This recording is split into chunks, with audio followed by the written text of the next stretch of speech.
Ekadi Silver Jewelry, a unit of Hamsa Jewels. Call 9100079997.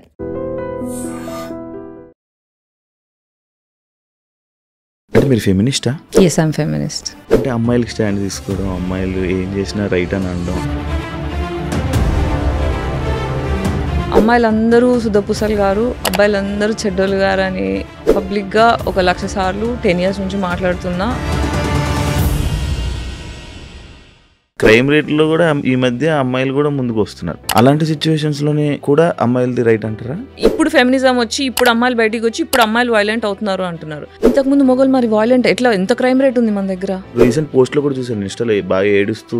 ఎప్పుడైనా అమ్మాయి father లాంటి అబ్బాయిని కోరుకుంటది, అబ్బాయి ఎప్పుడు అమ్మ లాంటి అమ్మాయిని కోరుకుంటాడు. నా ఫాదర్ ఈక్వేషనే ఖరాబ్ అయిపోయింది.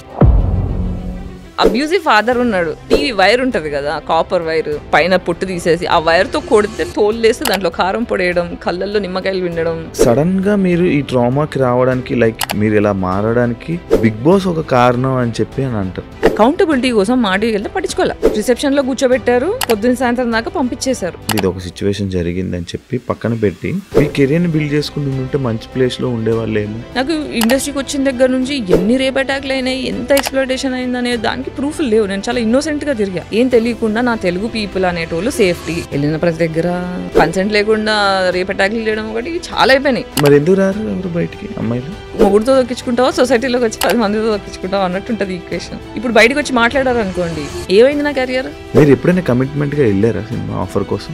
ఒక అంటారు చూడండి, మొహమాటానికి వెళ్తే కడుపు వచ్చిందని.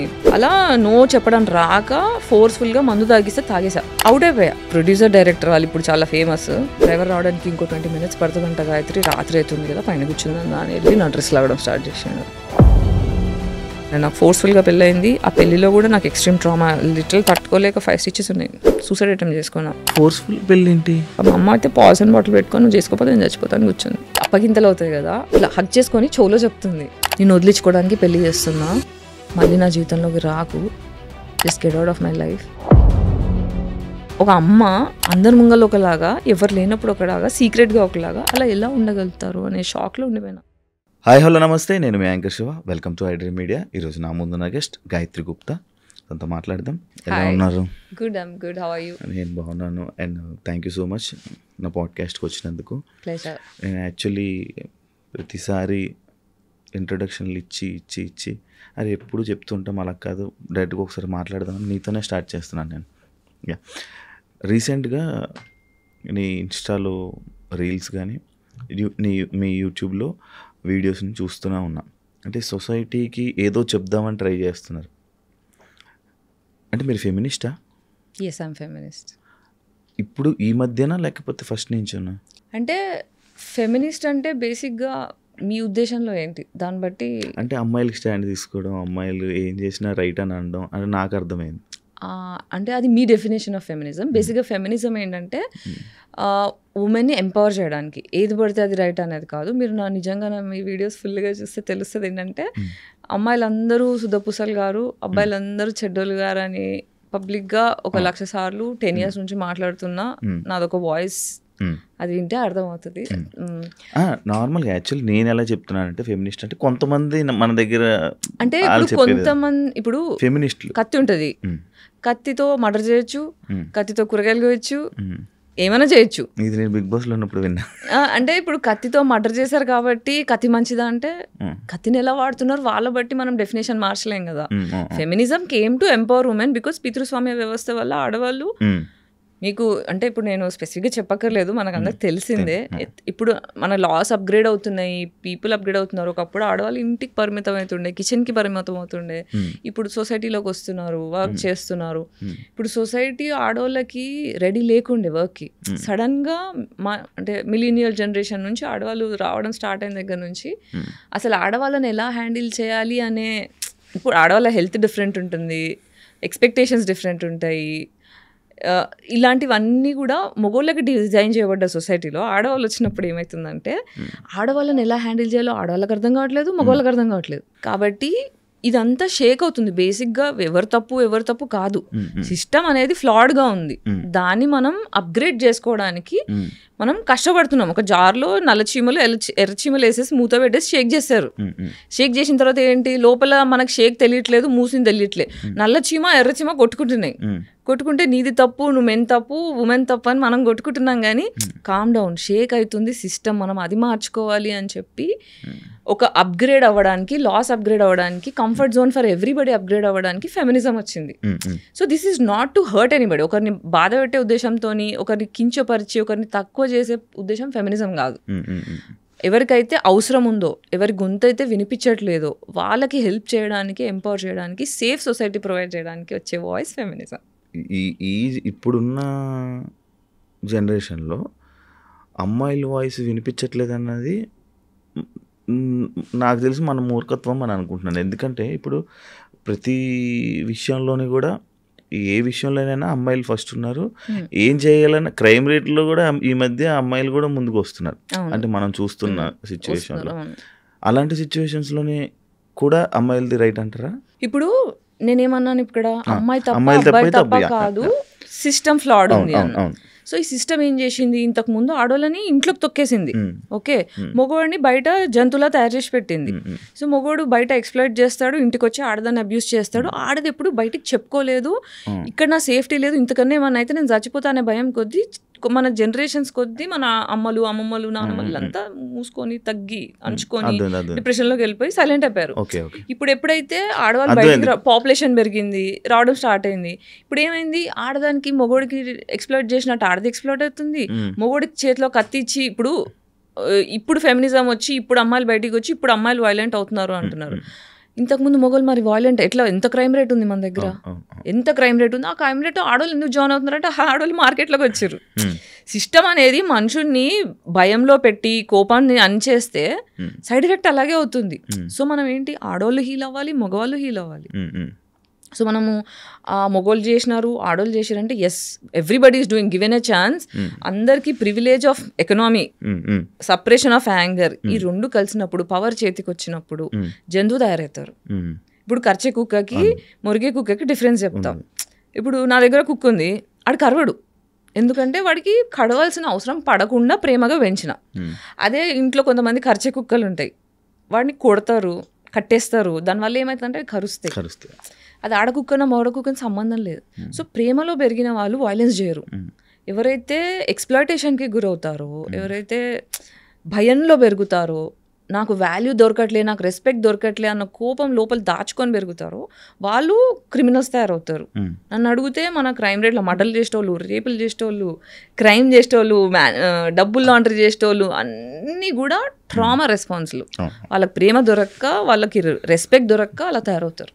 యాక్చువల్లీ నేను రీసెంట్గా ఒక పాడ్కాస్ట్ చూసినప్పుడు నాకు అప్పటి వరకు తెలీదు, అంటే లైక్ మీరు సడన్గా ఆ మాట అనేసరికి లైక్ నాకు అబ్బాయిలు ఇష్టం, అమ్మాయిలు ఇష్టం అంటే నాకు పర్టికులర్ పూర్తిగా అర్థం కాలే.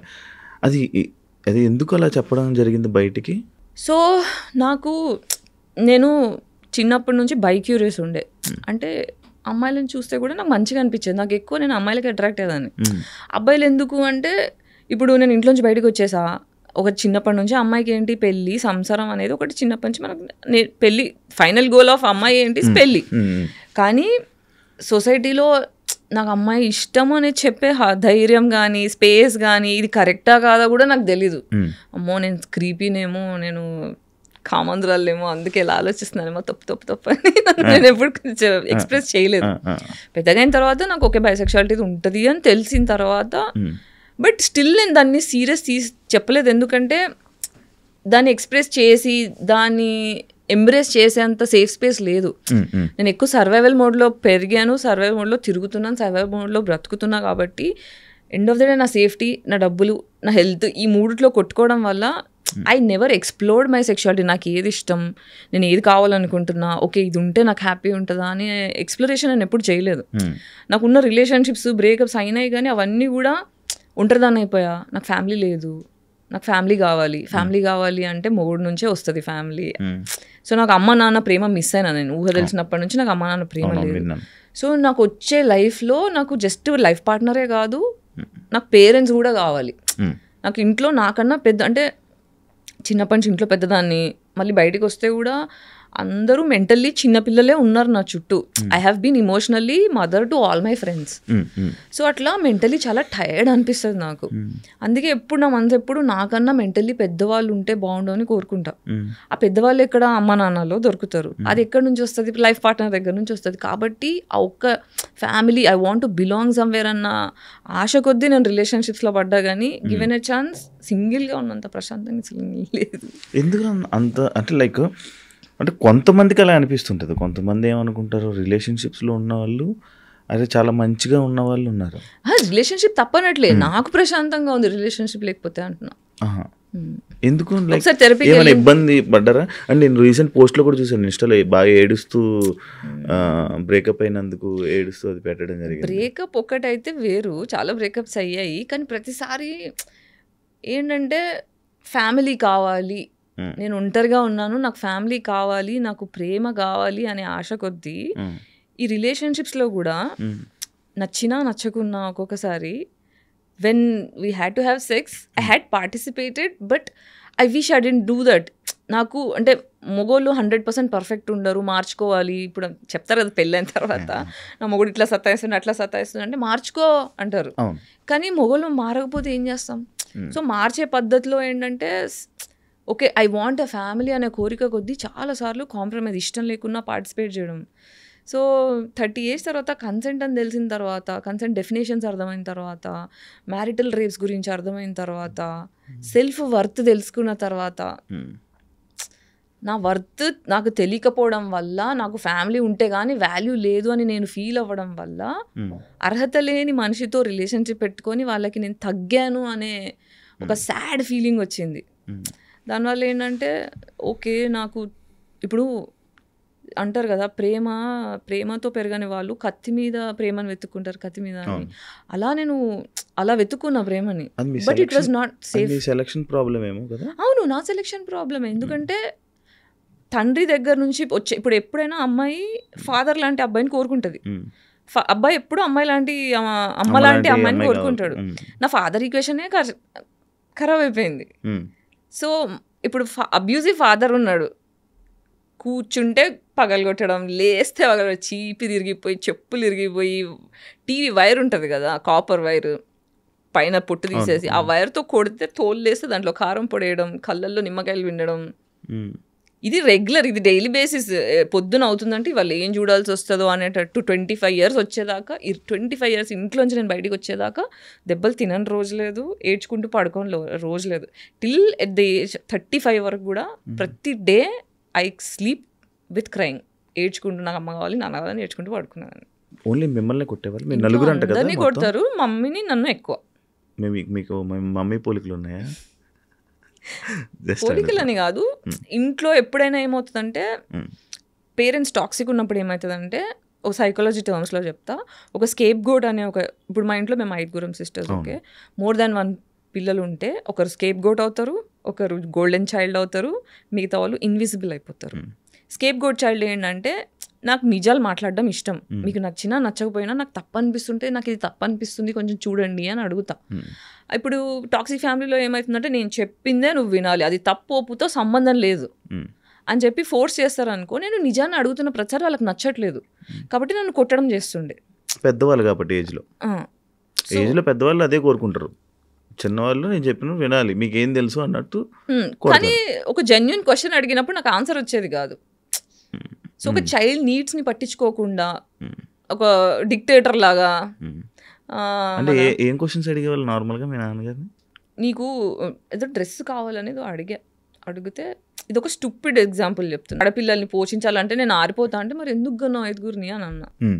అంటే ఇది 1 సారి 2 సార్లు కాదు, ఒక 100 సార్లు నన్ను చిన్న చేయడం అలా చేస్తే, 5గురిని ఎందుకు కన్నా, మరి తక్కువ మందిని కనాల్సింది, బాధ్యత ఇంత ఉండేది కాదు కదా. నేను చాలా జెన్యూన్గా ఇన్నోసెన్స్తో అడిగితే నువ్వు గందు కానీ ఎక్కువ మంది నువ్వు అంటే ఎక్కువ మందిని అలా చాలా డిఫరెంట్గా మాట్లాడతారు. మళ్ళీ అంటే ఇవి స్మాల్ థింగ్ ఏంటి అని వెతుకుతుంటే నాకు దొరకట్లేదు, కానీ మా డాడీ చేసినవన్నీ చాలా ఎక్స్ట్రీమ్ పనులు. ఓకే, అవన్నీ నేను ఒక పాడ్కాస్ట్లో, అంటే ఫాదర్ అబ్యూస్ గురించి మాట్లాడతాను. That is too much to bear. Actual మీ నాన్నగారికి అబ్బాయి ఎస్ కోసం అబ్బాయి అని కావాల్సి చెప్పి ఉండే. అంతమంది ట్రై చేసి 5 ట్రై అమ్మాయిలు చేసి 3 అబార్షన్లు అయినాయి మా అమ్మకి. ఆ.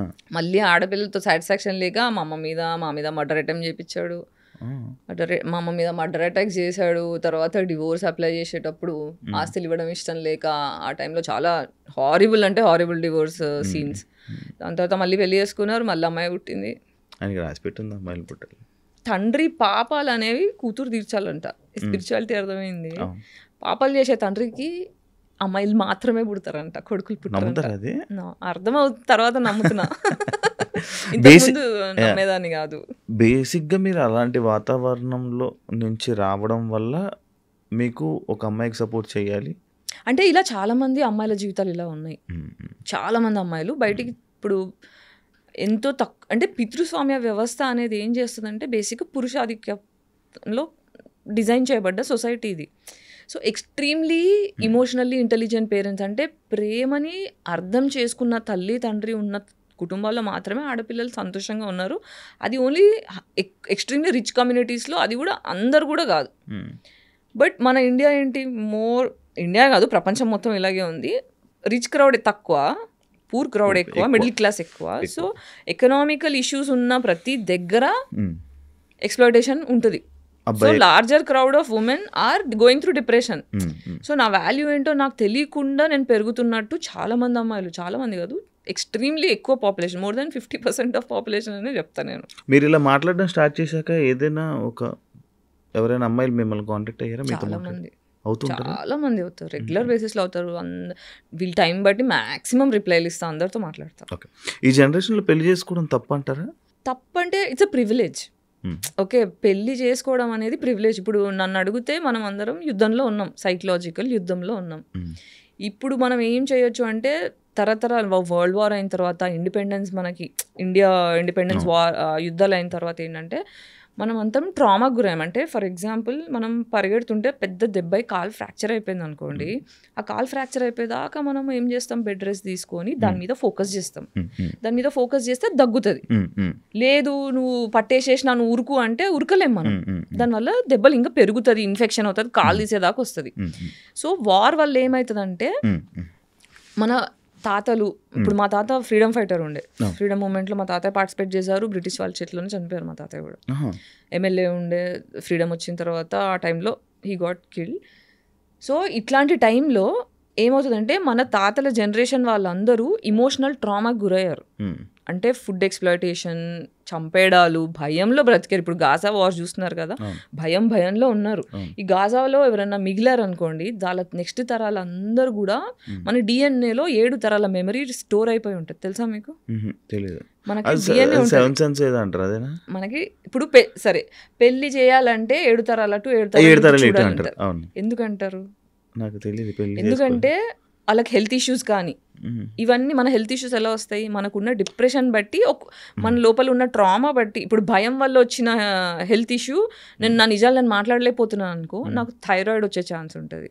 నాకు సపోర్ట్ సిస్టమ్ దొరకట్లేదు అనుకో, నాకు లోవర్ బ్యాక్ పెయిన్ వస్తుంది, ఫైనాన్షియల్గా డబ్బులు లేకపోవడం వల్ల అట్లుంటే. సెక్షువల్ ట్రామా ఉందనుకోండి, రేపులు ఎక్కువ జరగడం, ఇవన్నీ జరిగితే అంటే ఇట్లా లోవర్ బ్యాక్ టెయిల్ బోన్ దగ్గర పెయిన్ రావడం అలా వస్తుంది. ప్రేమ సరిగ్గా దొరకట్లేదు అనుకో, నేను ఎవరిని ప్రేమించలేకపోయే ధైర్యం చేయలేకపోతున్నాను అనుకో, హార్ట్లో పెయిన్ వస్తుంది. ఎక్కడ తెలుసుకున్నారు ఇవన్నీ? చదువుకున్నాను. సో దీనంటే దీస్ డిసీజెస్ మనకున్న డిసీజెస్ అన్నీ కూడా ఇమోషనల్ బ్యాగేజెస్ వల్ల వచ్చేవన్నమాట. సో మన తాత ముత్తాతల జనరేషన్ వాళ్ళందరికీ ఇలా డిఎన్ఏలో కూర్చుండిపోయాయి. అందుకే ఒక్కొక్కరికి ఒక్కొక్క లాంటి డిసీజెస్ వస్తుంటాయి. సో ఇప్పుడు ఏంటంటే మెంటల్ ట్రామా వల్ల ఫిజికల్ డిసీజెస్ వస్తున్నాయి. ఒకరినొకరు అర్థం చేసుకోలేని, ఇప్పుడు మొగోళ్ళు చంపేస్తున్నారు, క్రిమినల్స్ అవుతున్నారు, ఆడోళ్ళు క్రిమినల్స్ అవుతున్నారు. ఫస్ట్ మనం క్రైమ్ ఆపాలి అంటే నేను ఎందుకు రాక్షసుడిలా తయారవుతున్నా, నేను ఎందుకు రాక్షసిలా తయారవుతున్నా, why am I becoming man hater, why am I becoming women hater అని పాజ్ అయిపోయి ఇంట్రోస్పెక్ట్ చేసుకొని మన జనరేషన్, అంటే మన డిఎన్లో కూర్చున్న 7 తరాల జనరేషన్ వల్ల వచ్చే ఇమోషనల్ మెమరీని హీల్ చేసుకోవాలి. అంటే ఏళ్ళు దెబ్బ తగిలింది, నేను ఇప్పుడు పరిగెత్తదలుచుకోలేదు, కాలికి దెబ్బ తగిలింది, నేను పరిగెత్తదలుచుకోలేదు, ఫస్ట్ కూర్చొని నేను ఫోకస్ చేసుకొని హీల్ చేసుకుంటా. తగ్గిన తర్వాత అప్పుడు నేను నడుస్తా, తర్వాత పరిగెడతా. సో ఇప్పుడు నాకు తెలిసి ఈ 7 తరాలలో నెక్స్ట్ 7 తరాలు మళ్ళీ బాగుపడాలంటే ఈ తరం వాళ్ళందరూ పాజ్ అయిపోయి నాకేం నా నెత్తిలో ఏం గుడిసిపోయింది, నా ఆరోగ్యం ఎందుకు ఇలా గుడిసింది, నేను ఎందుకు ఎవరితో ఫ్రెండ్షిప్ చేయట్లేదని ఆగి కాంటెంప్లేట్ చేసుకొని హీల్ అవుతే వచ్చే తరాల నుంచి పెళ్ళిళ్ళు విరగకుండా, ఫోర్స్ఫుల్గా ఉండకుండా, ప్రశాంతంగా హ్యాపీగా, అంటే ఒక పెళ్ళి చేసుకున్నాము అంటే డివోర్స్ తీసుకోవాలి అనే ఆలోచన రాకుండా ఉండాలి. నా మొగుడు అంటే నాకు ప్రాణం, నేను లాయల్గా ఉంటా అని అమ్మాయి అనుకోవాలి. నా పిల్లని లేకపోతే నేను ఉండలేను, నా పిల్లని తప్ప నన్ను ఎవరిని చూడను అనే అంత లాయల్గా మొగుడు ఉండాలి. అలాంటి రిలేషన్షిప్స్ మనకు రావాలంటే ఈ ట్రామాల నుంచి బయటపడాలి. కానీ ఇప్పుడు అవి రావు కదా. ఇప్పుడు ఈ మధ్య కాలంలోనే డివోర్స్ అంటే సింపుల్ అయిపోయింది. ప్రతి ఒక్క ఐసోలేట్ అవ్వాలి. నా గురించి నేను ఫోకస్ చేసుకొని నేను హీల్ అవ్వాలి అంటే రిలేషన్షిప్లో ఉండకూడదు. రిలేషన్షిప్లో ఏమవుతుందంటే రిలేషన్షిప్ వల్ల వచ్చే మేజర్ సైడ్ ఎఫెక్ట్ ఏంటంటే నాకన్నా నా పార్ట్నర్ మీద ఎక్కువ ఫోకస్ చేస్తా. వాళ్ళ బాగోగుల గురించి చూడడమే రిలేషన్షిప్ ఇవ్వడం. ఒకరికి మనం ఇవ్వాలి అంటే మన దగ్గర ఉండాలి. మనమే డిప్రెషన్లో ఉన్నామంటే డిప్రెషన్ నా దగ్గర ఏముంటే అదే ఇస్తాను నేను. ఇప్పుడు దగ్గర నన్ను ఫోన్ అడిగారు అనుకోండి, యాపిల్ ఫోన్ ఉంది, ఈ ఫోన్ ఇస్తా. నా దగ్గర నోకియా 1100 ఫోన్ ఉంటే అదే ఇస్తా. ప్రేమ కూడా అంతే. నేను ప్రేమ అనేది పరిచయం కాలేదనుకో నేను అబ్యూస్ ఇస్తా. కాబట్టి మనం అబ్యూస్ అనేది మనకు జరిగింది, మన పేరెంట్స్ని మనం ఫర్గివ్ చేయాలి, యాన్సిస్టర్స్ని ఫర్గివ్ చేయాలి. ఎందుకంటే వాళ్ళు ట్రామాకి గురయ్యారు కాబట్టి ఆ భయం కొద్దీ వాళ్ళు కోపాన్ని మన మీద రుద్దారు. అందులోంచి నేను బయటికి వచ్చి ఫర్దర్గా నా పిల్లానికి కానీ మొగుడికి కానీ పిల్లలకు కానీ పాస్ చేయను అని హీల్ అవ్వాలి. So it's a pause that is happening which is good. పెళ్ళిళ్ళు అనేది ఇంకా ప్రివిలేజ్. మీరు ముందు సాక్షిలో పనిచేసేవాళ్ళు, తర్వాత స్టార్ మా మ్యూజిక్ హోస్ట్. స్టార్ మా గురించి కూడా తెలుసా? చాలా మందికి తెలియదు. చాలా మందికి తెలియదు. అదే మా మ్యూజిక్లో చేశారు. ఫస్ట్ సాక్షి తర్వాత నుంచి మా మ్యూజిక్ వచ్చారు. మా మ్యూజిక్ నుంచే అలాగా యాక్టర్ అయిపోయారు సడన్గా. అంటే ఈ జర్నీలో ఒక దాంట్లో ఒకరి కోసం అంటే ఒక మంచి మాటలు. సాక్షిలో మీరు దేని గురించి చెప్పేవాళ్ళు? ఉమెన్ గురించి మాట్లాడు. సాక్షిలో బేసిక్గా నేను చాలా ఇన్నోసెంట్ ఉండే, just excitement, I want to get here అని ఎగ్జైట్మెంట్లో ఫస్ట్ నన్ను చాలా సన్నగా ఉన్నా అని చెప్పి జస్ట్ స్పేర్ యాంకర్ కింద పెట్టుకున్నారు. ఈటీకి లేదు సాక్షి అదే ఎంటర్టైన్మెంట్ దానికి. కానీ ఫస్ట్ అంతా న్యూస్కి ప్రిపేర్ చేశారు. ఎన్డీటీవీ నుంచి వచ్చి వాళ్ళు ట్రైనింగ్ ఇచ్చారు. నాకేమో న్యూస్లో ఫిట్ అవ్వను, నేను చేయనంటే నువ్వు చెయ్యి అని ఫోర్స్ చేసి చేయించారు. కానీ నాకు నచ్చట్లేదు. మెల్లగా ఎంటర్టైన్మెంట్ స్టార్ట్ అయిన తర్వాత నేను ఇక్కడ స్టార్ట్ అయిన దగ్గర నుంచి ఎవ్రీబడి స్టార్ట్ అయ్యింది. టీఆర్పీలు పెరగడం స్టార్ట్ అయినాయి. ఫస్ట్ యాడ్ నా షోకే వచ్చింది, హైయెస్ట్ టీఆర్పీ నా దానికి వచ్చింది. కాబట్టి చలో నువ్వు ఇంకా దున్నేసే అని చెప్పి 4 షోస్ చేయడం స్టార్ట్ చేశాను. అట్లా మా మ్యూజిక్ వచ్చారు. మా మ్యూజిక్లో జర్నీ స్టార్ట్ చేశారు. ఫ్యామిలీ ఆడియన్స్ని దగ్గర అవ్వడానికి సినిమాలు ట్రై చేశారు.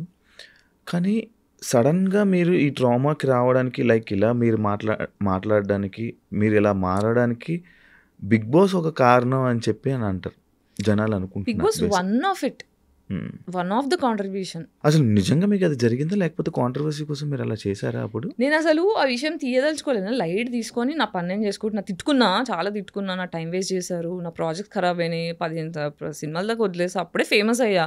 ఎన్ని ప్రాజెక్ట్స్ వస్తాయి. లేదు నేను వేరే మళ్ళీ చెప్పకూడదు, బిగ్ బాస్ అని ఎవరు చెప్పకుండా అన్ని క్యాన్సిల్ చేసుకుంటూ కూర్చున్నా. 3 నెలలు వెయిట్ చేయించి ఇంకో 10 రోజులు ఉందనగా మీరు ఉండొచ్చు ఉండకపోవచ్చు అంటే నాకు మీటింగ్ కావాలని వెళ్ళి మాటల్లో కూర్చుంటే వాళ్ళు పట్టించుకోలేదు. దిస్ ఈజ్ సెల్ఫ్ రెస్పెక్ట్కి లేదా అంటే నేను మనిషిని కాదా, నాకు వాల్యూ లేదా, నా టైం ప్రెషర్స్ కాదా? మీరు ఎంత పెద్దోళ్ళు అయితే నేను మరి పురుగుని కాదు కదా.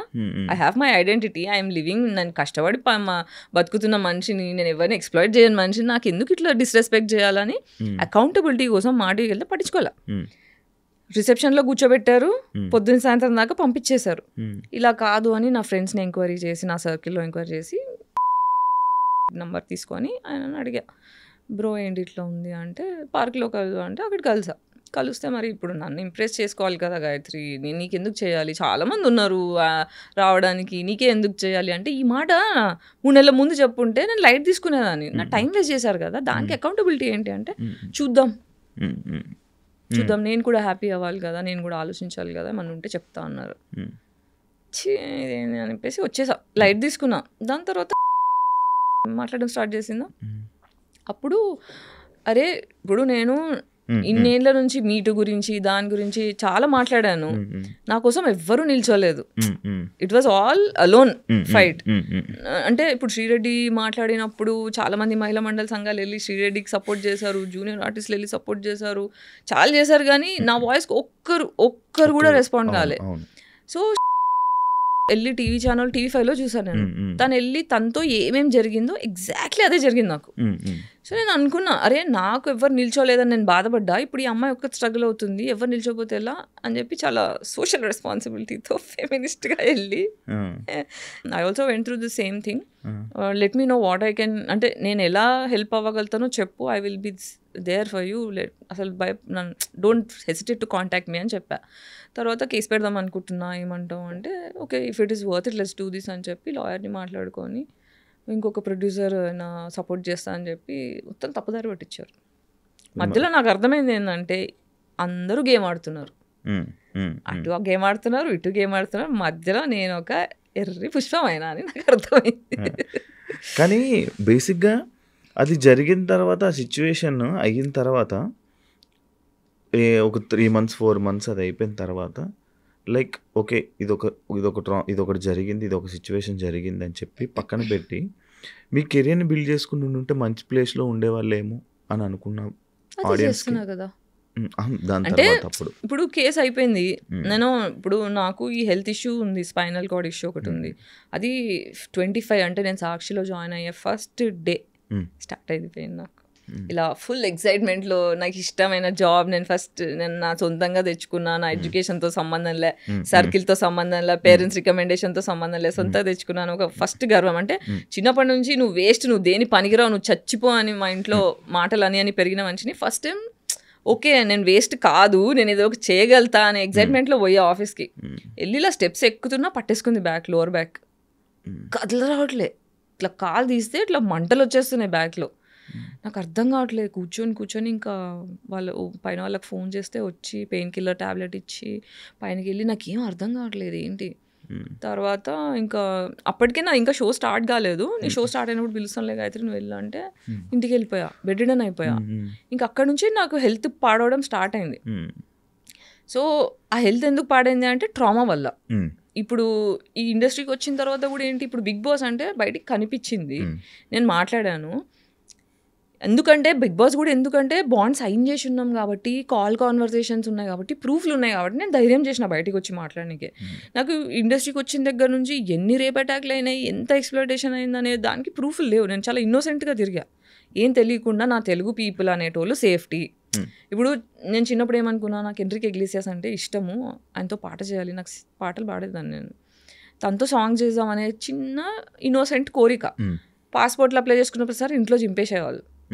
తర్వాత ఒకసారి ఇంజనీరింగ్లో మా సీనియర్స్ పాన్ వీడియోస్ చూపించారు, ర్యాగింగ్ టైంలో పాన్ వీడియోలు చూపించేసరికి నాకు గుండె దడొచ్చేసింది, వామ్మో ఇదేంది నో అనుకున్న తర్వాత అక్కడ హాలీవుడ్ యాక్ట్రెసెస్ అవి మార్ఫింగ్గా ఒరిజినల్ అని నాకు తెలియదు, బట్ ఆ పేర్లతో వచ్చినవన్నీ చూసిన తర్వాత నాకు అవన్నీ గుర్తొచ్చేసి అమ్మో హాలీవుడ్కి వెళ్తే ఇలాంటివన్నీ చేయాల్సి వస్తుందా, మన తెలుగు అయితే సేఫ్ కదా, అంత ఇన్నోసెంట్ ఉండే నేను, తెలుగు అయితే సేఫ్ కదా, మనోళ్ళు తెలుగు జాతి, మన జాతి, తెలుగు భాష గొప్ప అలా అనుకొని నేను ఇంకా ఫస్ట్ ఏమన్నా పీకితే ఇక్కడ పీకి చూద్దాము, ధైర్యం వచ్చిన తర్వాత అర్థమైన తర్వాత హాలీవుడ్ ఏదో చూసుకుందాం అన్నట్టు నేను ఇక్కడ ఆడిషన్ చేయడం స్టార్ట్ చేశాను. వెళ్ళిన ప్రతి దగ్గర అడగడం ఒకటి, కన్సెంట్ లేకుండా రేప్ అటాక్లు చేయడం ఒకటి, ఇవి చాలా అయిపోయినాయి. అలా చేస్తారా? మరి ఎందుకు రారు ఎవరు బయటికి అమ్మాయిలు? ఎందుకు రారు అంటే హెల్ప్లెస్నెస్, ఇప్పుడు బాగుంది కదా, ఇప్పుడు ఇంట్లో మొగుడుతో దొక్కించుకుంటావా, సొసైటీలోకి వచ్చి 10 మందితో దొక్కించుకుంటావా అన్నట్టు ఉంటుంది ఈక్వేషన్. ఇప్పుడు బయటకు వచ్చి మాట్లాడారు అనుకోండి, ఏమైంది నా కెరియర్, మీరు చెప్పండి ఏమైంది నా కెరియర్, బిస్కెట్ ఉన్నాయి ఆ సినిమాలో, ఈ రోజుకి డబ్బుల కోసం కొట్టుకుంటున్నా, లిటరల్గా నా హెల్త్ బాగాలేకపోతే క్రౌడ్ ఫండ్కి అప్లై చేసుకోవాల్సి వచ్చిన పరిస్థితి. ఇలా ఎవరు కోరుకుంటాడు? ఇంత ఫైనాన్షియల్ అబ్యూస్ ఎవరు కోరుకుంటారు? కోరుకోరు కదా. ఇంత పావర్టీలో ఉండాలని ఎవరు ఇష్టపడరు. This is a huge price I had to pay to talk truth. అందరికీ నిజాలు మాట్లాడే ధైర్యం ఉండదు.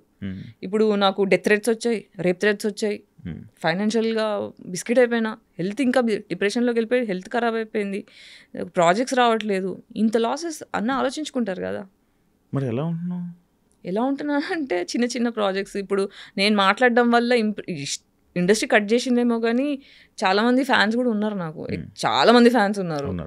ఇండిపెండెంట్ సినిమాలు తీస్తారు, కొత్త సినిమాలు తీస్తారు, వాళ్ళతో చేస్తా, వెబ్ సిరీస్లు చేస్తా.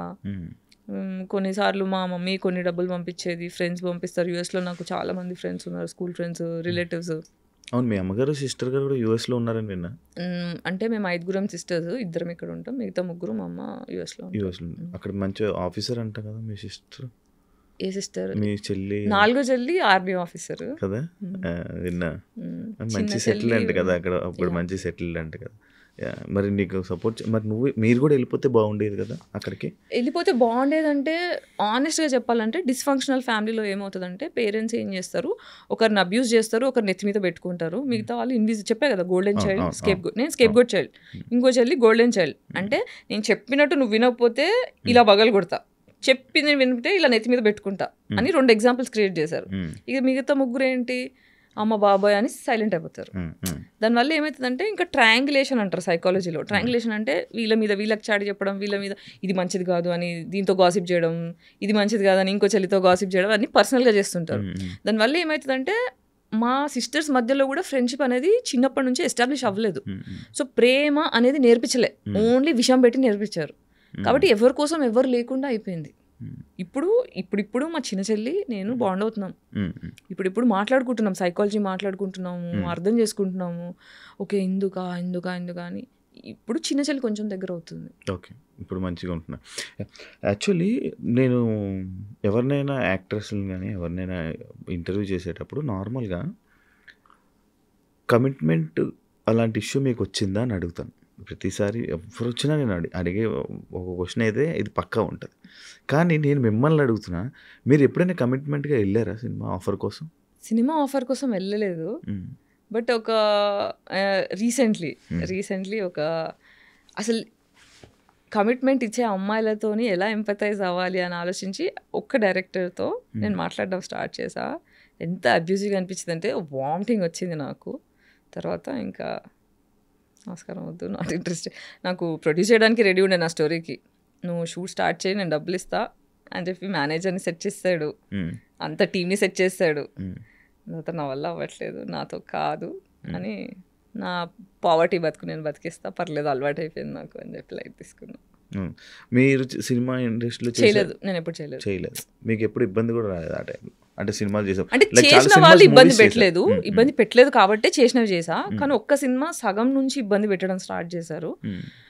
అది నేను ఇంకా హరాస్మెంట్, ఇంకా అతి జాగ్రత్తగా నా ఫ్రెండ్ ఎప్పుడు వెళ్ళినా సింగిల్గా వెళ్ళకుండా అలా రేప్ అటాక్ చేశారు లిటరల్గా. అప్పుడు ఫస్ట్ ఐ డ్రీమ్ ఇంటర్వ్యూలో చెప్పిన ముచ్చటనే అది.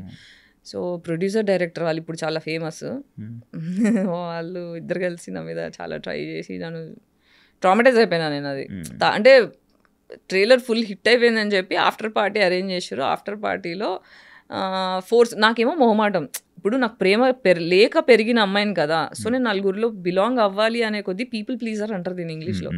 ఆ పీపుల్ అందరూ నా గురించి పాజిటివ్గా ఆలోచించాలనే ప్రెషర్లో మొహమాటం ఎక్కువ వచ్చేస్తుంది, నో చెప్పడం కష్టమైపోతుంది.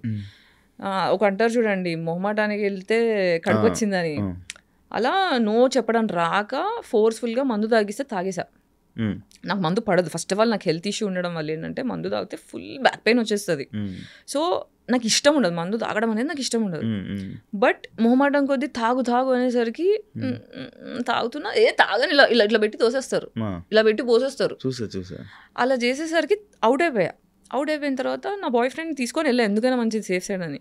మా వాడికి ఫోన్ వచ్చింది పల్లెటూరు నుంచి, ఊర్లోంచి కాల్ వచ్చేసరికి నేను అర్జెంట్గా వెళ్ళాల్సి వస్తుంది, నువ్వు నీ దగ్గర ఫోన్ ఉంది, నేమన్నా ఉంటే కాల్ చేయు, మన వాళ్ళు ఇక్కడిక్కడే ఉంటారు, టెన్షన్ లేదు, నువ్వు వెళ్ళు అని చెప్పి వెళ్ళిపోయి నేను ఒక్కదాన్నే ఉన్నాను డిసైడ్ అయ్యి. ఇంకా ఇంటికి కార్లో డ్రాప్ చేస్తామని తీసుకెళ్ళడం స్టార్ట్ చేశారు. కార్ది టైర్ రిపేర్ ఉంది, మన ప్రొడ్యూసర్ గారు డ్రాప్ చేస్తారు, వాళ్ళ ఇంటి దగ్గర డ్రాప్ చేసేసి నేను రిపేర్కి వెళ్తాను. మన డైరెక్టర్ నన్ను ప్రొడ్యూసర్ దగ్గర ఇంటి దగ్గర డ్రాప్ చేసేస్తే కింద నిల్చొని ఉన్నా, ఏదో ఫోన్ పట్టుకొని నాటకాలు చేసి డ్రైవర్ రావడానికి ఇంకో 20 minutes పడుతుందంట గాయత్రి, రాత్రి అవుతుంది కదా పైన కూర్చుందా అని వెళ్ళి నా డ్రెస్ లాగడం స్టార్ట్ చేసిండు. నన్ను ఆ డ్రెస్ కాపాడింది. పెద్ద గౌన్ ఉండే, మా డిజైనర్ అన్ని కుట్లేసింది, లూజ్ ఉందని చెప్పేసి ఎక్కడికక్కడ స్టిచ్చెస్ చేసి, చాలా థిక్ క్లాత్ ఉండే, ఇలా పట్టుకొని మొత్తం డ్రెస్ అంతా ఇలా పట్టుకొని కూర్చున్న మూలకి 1 గంట సేపు హరాస్ చేసి, నా ఫోన్ స్విచ్ ఆఫ్ అయిపోయింది, నేనేమో తాగేసి ఉన్నా, నాకేం అర్థం కావట్లే. అలా కొట్టేసుకొని లాస్ట్కి 1 గంట చూశాడు. దాని తర్వాత ఏం పని అయ్యేటట్లేదని మళ్ళీ మన డైరెక్టర్కి ఫోన్ చేస్తే మళ్ళీ వాళ్ళే వచ్చి తీసుకెళ్లారు. అందులో కార్లో మళ్ళీ వేరే వాళ్ళు ఉన్నారు. ఓకే, వాళ్ళు ఏమనుకుంటున్నారు, నా జుట్టు జరిగిపోయి ఉంది, నేను ఏడుస్తున్నాను, పని అయిపోయింది అని వీళ్ళు ఇట్లా చూస్తారు, ఇలా చూస్తున్నారు. దాని తర్వాత వీళ్ళని ఫాలో అవుతూ ఇంకొక ఈవెంట్ మేనేజర్ బైక్ మీద వస్తున్నాడు. నేను ఫుల్ షాక్లో డ్రామాలో అసలు ఏం జరిగిందని ఇలా కూర్చొని పోయి ఉన్నా. నా ఇల్లు వచ్చింది, దిగిపోయా. ఆ ఈవెంట్ మేనేజర్ వచ్చి ఇట్లా గలీజ్గా హగ్ చేసుకొని ఇలా అంతా నొక్కేస్తున్నాడు. ఇలా కళ్ళు తిరుగుతున్నాయి నాకు, ఫోర్స్ పనిచేయట్లేదు. ఫస్ట్ ఆఫ్ ఆల్ షాక్లో ఉన్నా, డిసోసియేషన్లో ఉన్నా, ఫ్రీజ్ మోడ్లో ఉన్నా, తాగేసి ఉన్నా. ఇలా చేసేసరికి నేను ఒక 10 రోజులు నార్మల్ మనం తినలేదు, నిద్రపోలేదు, జస్ట్ అలా కళ్ళలోంచి నీళ్ళు పోతున్నాయి. సో ఇలా జరిగిన తర్వాత ఇంకా ఆ సినిమా అయిపోయేదాకా నా బాయ్ ఫ్రెండ్ని పక్కన పెట్టుకొని నేను రాను, నేను ఒక్కదాన్ని వెళ్ళాను. అది కూడా ఎందుకు వెళ్ళా అంటే, ఇప్పుడు ఇది జరిగింది, ప్రూఫ్ లేవు, నేను ప్రూఫ్ చేసుకోలేను. అప్పటికి నేను ఆ సినిమా మీకు తెలిసిపోతుంది, నేను సడన్గా మాయమైపోతాను. ఎండింగ్లో క్లాస్లో నేను కనిపించాను. ఎందుకు ఈ క్యారెక్టర్ మాయమైపోయింది అని క్వశ్చన్ వస్తుంది ఆడియన్స్కి. నేనేంటంటే ఇప్పుడు అందరికీ ఏం చెప్పాడు, గాయత్రి సీరియస్గా లేదు, నాకు ఫోన్లు ఎత్తట్లేదు, టైం ఇవ్వట్లేదు, అసలు అమ్మాయికి సిన్సియారిటీ లేదు, అలా ఇలా అని నా గురించి నెగిటివ్గా మాట్లాడడం స్టార్ట్ చేశాడు. ఆ మాట నిజం అవ్వద్దు, నా సినిమాలు వేరే సినిమాలు పాడగావద్దు, ఈమెకు వర్క్ ఎథిక్స్ లేవు, ఈమె హార్డ్ వర్క్ చేయదు అన్న పేరు ఖరాబ్ కావద్దని ఒప్పుకున్నా. కాబట్టి ఫినిష్ చేస్తా అన్నట్టు జాగ్రత్తగా ఫినిష్ చేసుకున్నా. గాయత్రి గుప్తా అంటే క్యూట్నెస్, అదైతే క్యూటే. నేను చాలా అంటే ఫ్యామిలీ ఆడియన్స్లో బాగా కనెక్ట్ అయిన అమ్మాయి సడన్గా ఎందుకు ఇలా అయిపోయింది, ఎందుకు ఇలా చేస్తుంది వీడియోలు, యూట్యూబ్లో వీడియోలు, ఏమైంది ఈ అమ్మాయికి అనే క్వశ్చన్స్ మొదలయ్యడం స్టార్ట్ అయినాయి.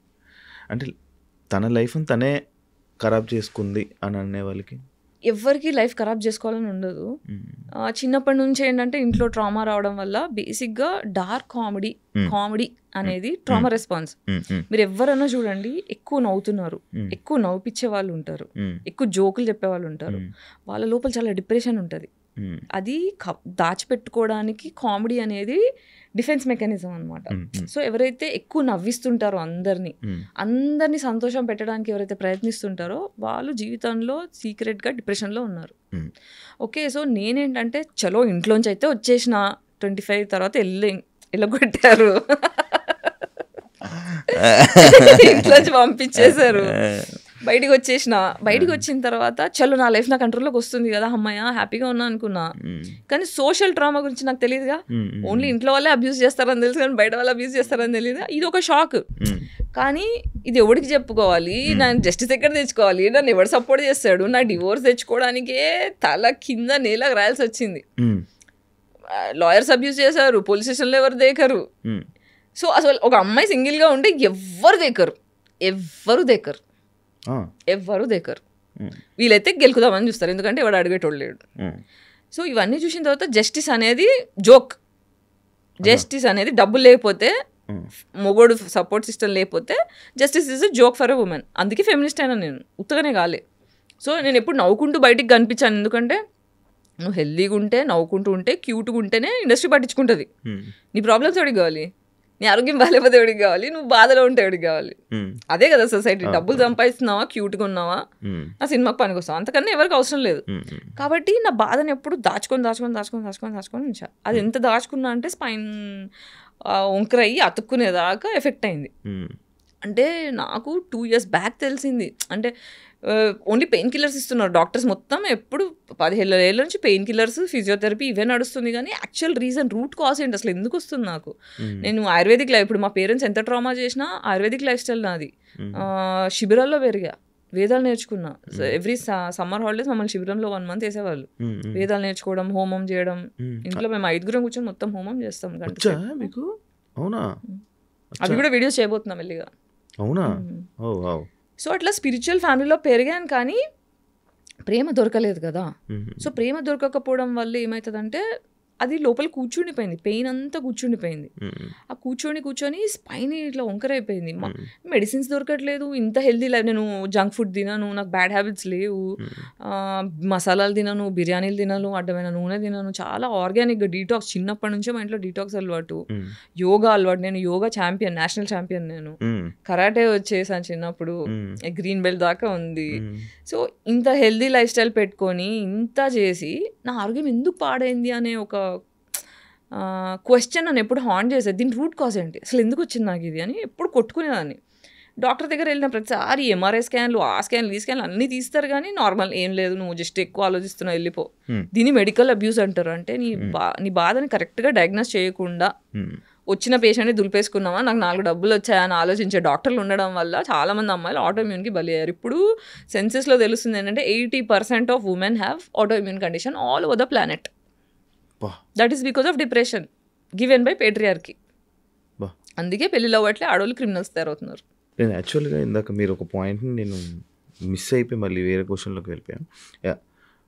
డబ్బులు క్రౌడ్, మీకు ఏదో ఇబ్బంది అయితే హెల్త్కి నేను క్రౌడ్ ఫండెడ్ చేసుకున్నాను అని అన్నారు. ఇప్పుడు ఎలా ఉంటున్నారు మరి, మీకు ఇప్పుడు ఎలా? ఇప్పుడు క్రౌడ్ ఫండింగ్ చేసినప్పుడు కూడా నాకు ఒక 15 లక్షలు అట్లా అవసరం ఉండే. క్రౌడ్ ఫండింగ్లో ఎంత 2 lakhs ఏమో వచ్చాయి. అందులోంచి కొంచెం మంచి పర్సంటేజే ఆ క్రౌడ్ ఫండ్ వెబ్సైట్ వాళ్ళు తీసేసుకున్నారు. ఆ ప్రమోషన్, ఈ ప్రమోషన్ అని చాలా బాధేసింది. దాని తర్వాత బాగా ఆలోచిస్తే ఒక్క phone call can change my life, ఒక్క phone call can change my life అని అనుకున్నా. సరే క్రౌడ్ ఫండ్కి హెల్ప్ అవుతుంది ఐ డ్రీమ్కి వచ్చి ఇక్కడ ఇంటర్వ్యూ చేసా, 2-3 ఇంటర్వ్యూస్ చేసా, so that people will know, they will give money. But కొన్ని వచ్చాయి, స్కూల్ ఫ్రెండ్స్ కొంతమంది, ఫ్యాన్స్ కొంతమంది, ఎంత వేస్తారు, అలా ఒక 2 lakhs దాకా అయింది. బట్ ఒకసారి ట్రై చేద్దామని సందీప్ రెడ్డి వంగ ఫ్రెండ్ అనమాట నాకు, ఫిదా టైంలో యాక్టింగ్ చాలా బాగా చేసామని ఫేస్బుక్లో నాకు మెసేజ్ పెట్టి నంబర్ షేర్ చేసుకొని అట్లా పరిచయం అయ్యారు. సో సందీప్కి మెసేజ్ చేసా, పెద్దది ఒక మెసేజ్ పెట్టా, సందీప్ ఇలా ఉంది నా పరిస్థితి, నాకు అర్థం కావట్లేదు ఏం చేయాలో, I really need some help, నాకు ఇన్ని డబ్బులు అవసరం ఉన్నాయి, కనీసం నాకు ఒక 50% ఆఫ్ మనీ వచ్చినా I can start my treatment. నేను బెడ్ రిడన్ అయిపోయినా 1 year అవుతుంది, ఏం లేదు, మా ఓనర్కి డబ్బులు కట్టుకోలేదు, ఖాళీ చేయమంటున్నాడు, ఇలాంటి పరిస్థితుల్లో నీ రిపోర్ట్స్ పంపించు గాయత్రి అన్నాడు. మెసేజ్ ఒకటి పెడితే రిపోర్ట్స్ పంపించా, ఎంత కావాలి నాకు ఈ ట్రీట్మెంట్స్కి, నీకు ఫస్ట్ 3 monthsకి కావాల్సిన ట్రీట్మెంట్ ఎంత అవుతుందో అవన్నీ నాకు లిస్ట్ పెట్టు డీటెయిల్డ్గా అంటే మొత్తం అదొకటి పీపీటీ తయారు చేసి పంపిస్తే 5.5 lakhs ఒక 1 weekలో వేసేసాడు. కలవలేదు, ఏం లేదు, జస్ట్ ఒక మెసేజ్, 2-3 మెసేజ్లో 1 weekలో వేసేసిండు డబ్బులు. సో అలా ట్రీట్మెంట్కి వెళ్ళి 1 month బెంగళూరులో ఉండి మళ్ళీ ఇంకోసారి వెళ్ళి ట్రీట్మెంట్స్ తీసుకొని అక్కడ యోగా, బ్రెత్ వర్కౌట్. ట్రామా అంటే లోపల కూర్చున్న కోపం, నాకు న్యాయం జరగలేదు, చిన్నప్పటి నుంచి అన్యాయం జరుగుతూ ఆ లోపల దాచుకున్న కోపం అంతా కూర్చుండిపోయింది. దాన్ని రిలీజ్ చేసి కుండలిని వైక్నింగ్ అంటారు అనమాట, అది breathing exercise through, meditation through, yoga through, ప్రాణాయామం త్రూ చేస్తాం. సో అలా 21 days సైకిల్ ఒకటి చేస్తూ, డీటాక్స్ లోపల ఉన్న డీటాక్స్ చేస్తూ, పంచకర్మ ఒక ట్రీట్మెంట్ ఉంది. పంచకర్మ దగ్గర నుంచి నాకు ఎంత రిలీఫ్ స్టార్ట్ అయిందంటే కూర్చొని ఏడ్చుకున్నా నేను. ఓకే చలో అంటే నాకు డాక్టర్స్ నువ్వు చచ్చిపోతావు నాకు చెప్పేశారు, నువ్వు చచ్చిపోతావు, దీనికి సొల్యూషన్ లేదు, పెయిన్ కిల్లర్స్, పెయిన్ మేనేజ్మెంట్ తప్ప ఏం లేదని. నాకు అక్కడ నుంచి భయం అయ్యి ఎవడేమనుకుంటే నాకేంటి, నేను ఫస్ట్ చావడం ఏంటి అని చెప్పి క్రౌడ్ ఫండ్ ఆప్షన్ చేసుకున్నామా, ఎందుకంటే ఫ్యామిలీ కూడా లైట్ తీసుకున్నారు నన్ను. తీసేసుకునేసరికి ఇంకా ఆప్షన్ లేదన్నట్టు అది చేసుకున్నా. సో అమ్మయ్య నేను చచ్చిపోను, I can live now, I know how to heal my self.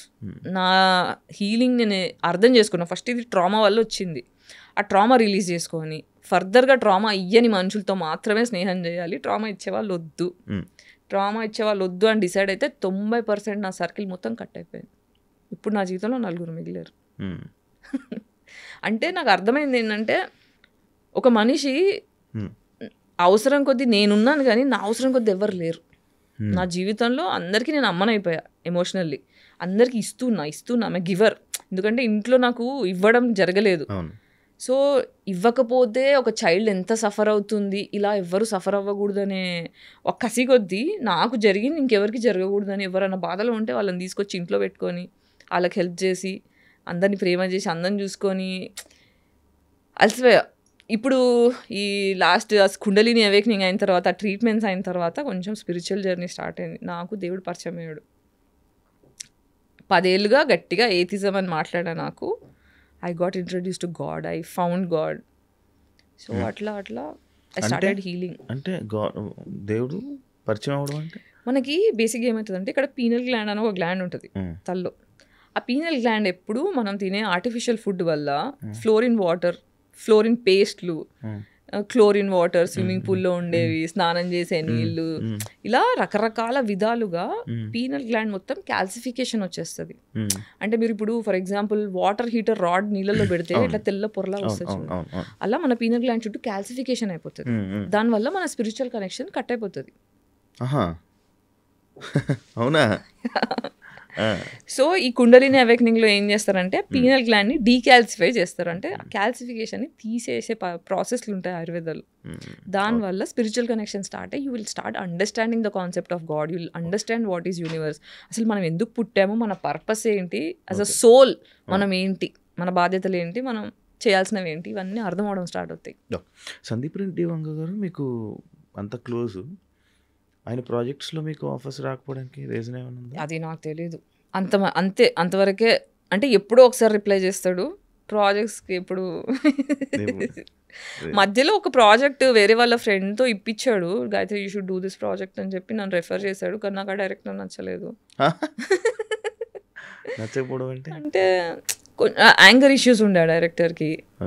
So rehearsal సెషన్లో అంటే ఏదన్నా అటు ఇటు అయితే చాలా రూడ్గా బిహేవ్ చేసేవాడు. నాకేమో సెల్ఫ్ రెస్పెక్ట్ మనిషి, నాకు రెస్పెక్ట్ లేకపోతే కష్టం. ఒకసారి చూసా, రెండుసార్లు చూసా, మూడోసారి అడ్వాన్స్ రిటర్న్ ఇచ్చేసి నన్ను క్షమించండి, మీకంటే నాకన్నా ప్రాజెక్ట్ పెద్దది, ఈ ప్రాజెక్ట్లో నేను ఉంటే నేను న్యాయం చేయలేను, మీ మీద రెస్పెక్ట్ ఉంది కానీ నేను ఇందులో ఫిట్ అవును అని చెప్పి పద్ధతిగా చెప్పి వచ్చేసా బయటికి. నాకు మీ నోస్ పిన్ ఎందుకు పెట్టుకున్నది? ఇదా? This is a basically indication that I'm bisexual, pansexual. అవునా? నాకు కాదు అనే దానికి ఇది నాకు తెలియదు అసలు ఇప్పుడు దాకా, నాకు ఇవన్నీ ఏం తెలియవు. అవునా? ఓకే. అంటే మేజర్లీ ఇప్పుడు స్పెక్ట్రమ్ చైల్డ్ అని చెప్పడానికి, ఓకే, సెక్షువాలిటీతో సంబంధం లేదు, I belong to queer community, I mean neuro divergent అని చెప్పడానికి ఇది ఒకటి. అవునా? ఎంతమంది అమ్మాయిలతో కలిసి ఉంటారు మీరు ఇప్పటిదాకా? యాక్చువల్లీ అమ్మాయిల దగ్గరికి వెళ్ళి ఏం అడుగుతారు? ఏం చేయలేదు నేను ఇప్పటిదాకా. అదే కదా 40 yearsకి వచ్చిన తర్వాత బయట చెప్పాకి ఆమె పాన్సెక్షువల్. నేను ఇది ధైర్యంగా చెప్పగలుగుతాను, నాకు నేను ధైర్యం తెచ్చుకొని బయట మాట్లాడడానికి నాకు 40 ఏళ్ళు పట్టింది. ఇప్పుడు నాకేంటంటే జస్ట్ బికాజ్ ఐఎమ్ బైసెక్షువల్ అమ్మాయి దొరికిందా చేసా అలా కాదు. పడాలి, నచ్చాలి, ఈక్వేషన్స్ ఏమి ఉండాలి అవన్నీ ఉంటాయి అబ్బాయితో ఎలా అలాగే. కానీ అంత ఇంప్రెసివ్ అయిన అమ్మాయిలు కూడా దొరకలేదు నా జీవితంలో. అబ్బాయిలతో నేను ఎంత ట్రామా గురయ్యానో అమ్మాయిలతో కూడా అంత ట్రామా గురయ్యా. కాబట్టి నన్ను అంటే నేను తొందరగా ఇంప్రెస్ అవ్వలేను, అట్లా కష్టపడాలి. ఇష్టమైన అబ్బాయిలు అంటే లవ్ చేస్తున్నారు నార్మల్గా బేసిక్గా ఇప్పుడున్న జనరేషన్. లవ్ అంటే కలవడం కోసమే. ఎలా కలవడం అంటే ఫిజికల్గా కలవడం కోసమే. అదే నేను ఎప్పుడు చేయలేదా?